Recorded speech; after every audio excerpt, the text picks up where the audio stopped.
Dear students, welcome to all in my lecture. Today we will study kinetic and thermodynamic control of a reaction. आज जो हम लोग topic के study करेंगे उसका नाम है kinetic and thermodynamic control of A reaction. देखिए, बहुत सारे रिएक्शंस में ये पाया गया है कि एक रिएक्टेंट दो प्रोडक्ट्स दे सकता है, प्रोवाइडेड कि ये डिफरेंट कंडीशन में हो और अलग रिएजेंट्स लिया गया हो। तो ये इसके लिए हम लोग ये जनरल रिएक्शन लिखते हैं और इसमें ये जो एनर्जी प्रोफाइल है उसको इस तरह से ये ड्रॉ करते हैं। आप देखते हैं कि ये इस एनर्जी प्रोफाइल को हम लोग स्टडी करते हैं और ये देखते हैं कि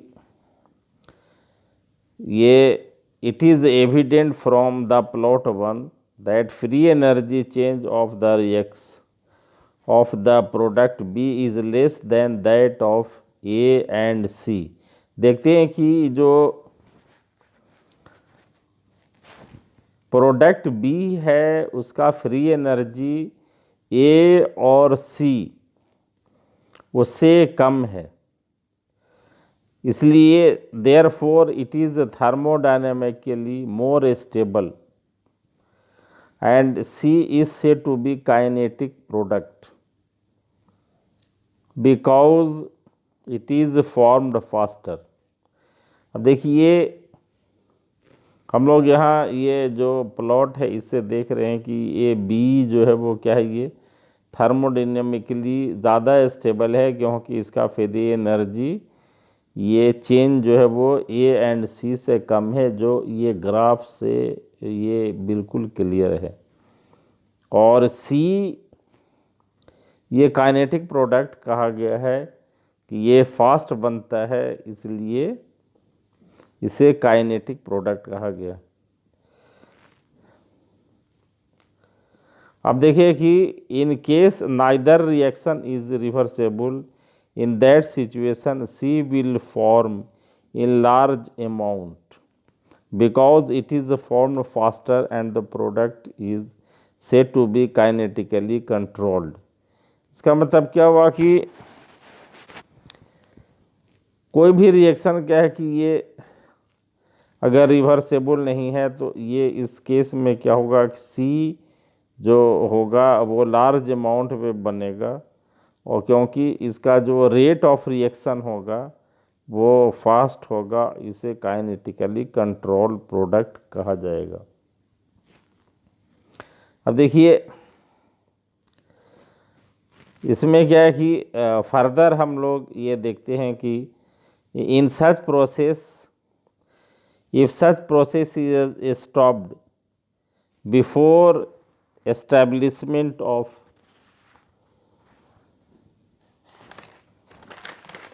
इक्विलिब्रियम, अगर ये इस तरह का जो रिएक्शंस है इक्विलिब्रियम अचीव होने से पहले रोक दिया जाए तो the reaction will be kinetically controlled. If the reaction is allowed to achieve equilibrium, major product will be under such condition, and in this reaction the product is called thermodynamically। आखिर equilibrium में reaction को आने दिया जाए तो जो thermodynamic product ये बनेगा, तो ये मेजर प्रोडक्ट होगा under such condition, and in this reaction the product is called thermodynamically controlled। The plot 1 is not applicable to all reaction in which compound A can give two different products। अब देखिए, ये it has been observe that in many cases the more stable product is also form faster. मतलब ये बहुत cases में पाया गया है कि जो थर्मोडायनामिकली स्टेबल प्रोडक्ट होगा वो फास्टर बन सकता है। In such situation the product is kinetic, a product of kinetic control is also the product of thermodynamic control. ये दोनों केस में ये लागू होंगे। तो इस तरह से देखते हैं कि इस प्लॉट में के बेसिस पर हम लोग ये देख सकते हैं कि कौन सा प्रोडक्ट थर्मोडायनेमिकली स्टेबल होगा और इसका फॉर्मेशन होगा, और कौन सा प्रोडक्ट काइनेटिकली बनेगा। तो ये डिपेंड करेगा ये फ्री एनर्जी चेंज के ऊपर और टाइप ऑफ रिएक्शन पर, whether it is a reversible reaction और इरिवर्सिबल रिएक्शन। तो इस तरह से देखते हैं कि ये काइनेटिक कंट्रोल और थर्मोडायनामिक कंट्रोल किस तरह से ये किसी भी केमिकल रिएक्शन का ये पॉसिबल हो सकता है। नेक्स्ट जो हम लोग स्टडी करने जा रहे हैं वह है हैमर्स प्रिंसिपल। अब देखिए ये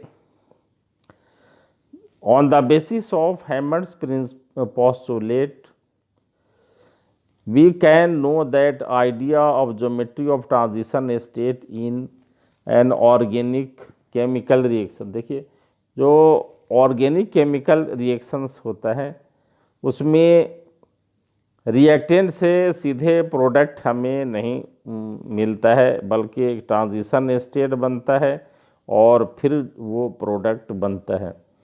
तो ये ट्रांजिशन स्टेट में ये ज्योमेट्री कैसा होगा इसके जानने के लिए ये हैमर्स पोस्टुलेट्स दिया गया है। अब देखिए यहाँ पर देखिए, we know that transition state है ज़ीरो लाइफ टाइम। ये लाइफ टाइम इसका क्या होता है, ये ज़ीरो होता है।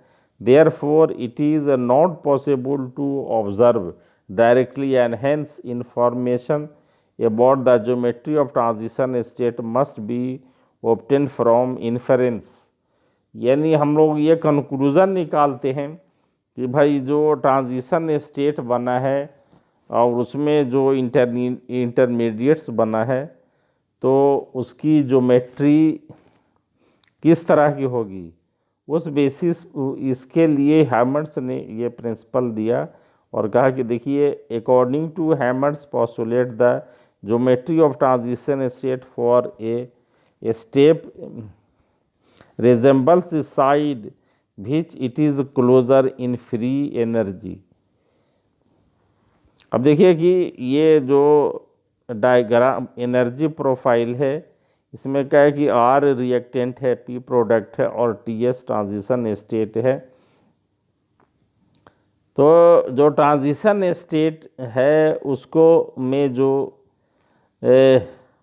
इंटरमीडिएट्स बनता है उसकी ज्योमेट्री ये रिएक्टेंट या प्रोडक्ट से कंपेयर की गई है।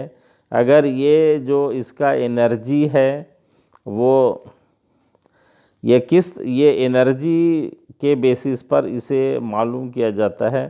अगर क्या है कि ये रिएक्टेंट की ओर है, ये इसके लगभग बराबर है तो रिएक्टेंट की ये जो ज्योमेट्री होगी उस जैसा होगा, और अगर प्रोडक्ट के ओर है तो ये प्रोडक्ट की ज्योमेट्री के जैसा होगा यहाँ पे इस बेसिस पर। तो इसमें अब देखिए ये फिगर जो दिया गया है ये गिवन है, transition state resembles reactant than product though not much more because there is a large difference of free energy change in both sides। अब दोनों तरफ देखते हैं कि ये जो फ्री एनर्जी चेंज है उसमें काफ़ी डिफरेंस है। तो अब इस बेसिस पर हम लोग ये किस तरह से प्रिडिक्ट करेंगे कि जो ट्रांजिशन स्टेट में जो इंटरमीडिएट्स बन रहे हैं उसकी ज्योमेट्री कैसे होगी। तो देखिए यहाँ पर therefore geometric structure of transition state can be predicted by comparing the energy by comparing its energy to the species near it along reaction coordinate। अब ये जो किसके और है, ये ट्रांजिशन स्टेट ये रिएक्टेंट की तरफ है या प्रोडक्ट की तरफ है, इस बेसिस पर हम लोग ये इन्फेरेंस निकाल सकते हैं, कंक्लूजन निकाल सकते हैं ये ट्रांजिशन स्टेट की एनर्जी किस तरह की होगी। अब देखिए इसमें कोई भी रिएक्शन ये दो तरह का होता है, एक्सोथर्मिक रिएक्शन से और एंडोथर्मिक रिएक्शन से।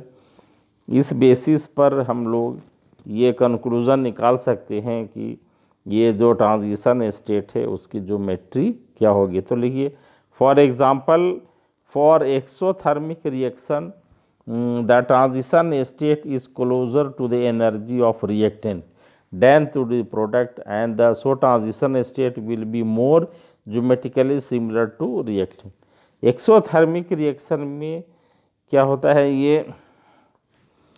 ये जो ट्रांजिशन स्टेट में जो इंटरमीडिएट बनता है उसकी एनर्जी क्या होगी, ये रिएक्टेंट के लगभग बराबर होगी। क्योंकि देखिए ये जो एक्सोथर्मिक रिएक्शन है उसमें जो प्रोडक्ट की एनर्जी होती है वो काफ़ी कम होती है और रिएक्टेंट की एनर्जी क्या हो ज़्यादा होती है, इनमें डिफरेंस। तो जो इंटरमीडिएट जो बनता है, ये ट्रांजिशन स्टेट बनता है, उनकी एनर्जी और रिएक्टेंट की एनर्जी लगभग बराबर होती है। उसी तरह से for endothermic reaction the geometry of transition state will be similar to product। This gives important information about geometry of transition state because of most of transition state cannot be characterized experimentally। क्योंकि बहुत सारे जो transition state है उसको हम लोग ये characterise नहीं कर सकते हैं। तो इस बेसिस पर हम लोग ये कह सकते हैं कि भाई अगर एक्सोथर्मिक रिएक्शन है या एंडोथर्मिक रिएक्शंस है तो उस बेसिस पर हम लोग कंक्लूजन निकाल सकते हैं कि ट्रांजिशन स्टेट की जो ज्योमेट्री होगी वो किस तरह की होगी, या तो सिमिलर टू रिएक्टेंट होगी या सिमिलर टू प्रोडक्ट होगी। अब देखिए एक एग्जांपल हम लोग ले रहे हैं, ये डायग्राम लिया गया है, ये एनर्जी प्रोफाइल डायग्राम है और इससे हम लोग ये देख रहे हैं कि भाई ये from the energy profile diagram both transition state resemble the intermediate more than they do the product and the reactant. अब इस तरह के जो सिचुएशन होते हैं, जो ये रिएक्टिव इंटरमीडिएट के केस में होते हैं इस तरह के, और ये SN1 रिएक्शन में जितना ज़्यादा सब्स्टिट्यूशन होगा रेट ऑफ रिएक्शन क्या होगा उतना अधिक होगा। तो ये देखें कि रेट ऑफ ये रिएक्शन क्या होगा, टर्शियरी का सबसे ज़्यादा होगा, सेकेंडरी होगा और फिर ये प्राइमरी होगा। तो इस बेसिस पर ये हम लोग ये हैमर्स प्रिंसिपल के बेसिस पर ये कंक्लूज़न निकाल सकते हैं कि जो ये टर्शियरी जो ये कटायन है ये रिजेंबल करता है ट्रांजिशन स्टेट से। तो इस तरह से हम लोग जान सकते हैं भी कि ये जो ट्रांजिशन स्टेट की ज्योमेट्री क्या होगी। और आप ये देखिए this principle has been applied to many electrophilic aromatic substitution reaction forming different intermediates. तो स्पेशली जो इलेक्ट्रोफिलिक एरोमेटिक सब्स्टिट्यूशन होता है, जैसे नाइट्रेशन ऑफ बेंजीन होते हैं या दूसरे इस तरह के जो इलेक्ट्रोफिलिक सब्स्टिट्यूशन रिएक्शन होते हैं, उसमें जो ट्रांजिशन स्टेट बनता है उसकी ज्योमेट्री क्या होगी, ये हम लोग हैमंड्स प्रिंसिपल या हैमंड्स पोस्टुलेट्स के बेसिस पर मालूम कर सकते हैं। उसको वो कंक्लूजन निकाल सकते हैं कि भाई ये जो ट्रांजिशन स्टेट है वो किस तरह का होगा। तो हम लोगों ने आज स्टडी किया कि जो काइनेटिक और थर्मोडायनेमिक जो है ये कंट्रोल है, ये कोई भी केमिकल रिएक्शन का वो किस तरह से उसमें कौन सा प्रोडक्ट बनेगा, काइनेटिक और थर्मोडायनेमिक कंट्रोल ऑफ रिएक्शन में काइनेटिकली स्टेबल प्रोडक्ट बनेगा या थर्मोडायनेमिकली स्टेबल प्रोडक्ट बनेगा, और ट्रांजिशन स्टेट है उसकी ज्योमेट्री क्या होगी उसे हैमंड्स पोस्टुलेट के बेसिस पर ये एक्सप्लेन कर सकते हैं बाय एनर्जी प्रोफाइल डायग्राम। तो आज लेक्चर को यहीं हम लोग ये एंड करते हैं। Thank you very much.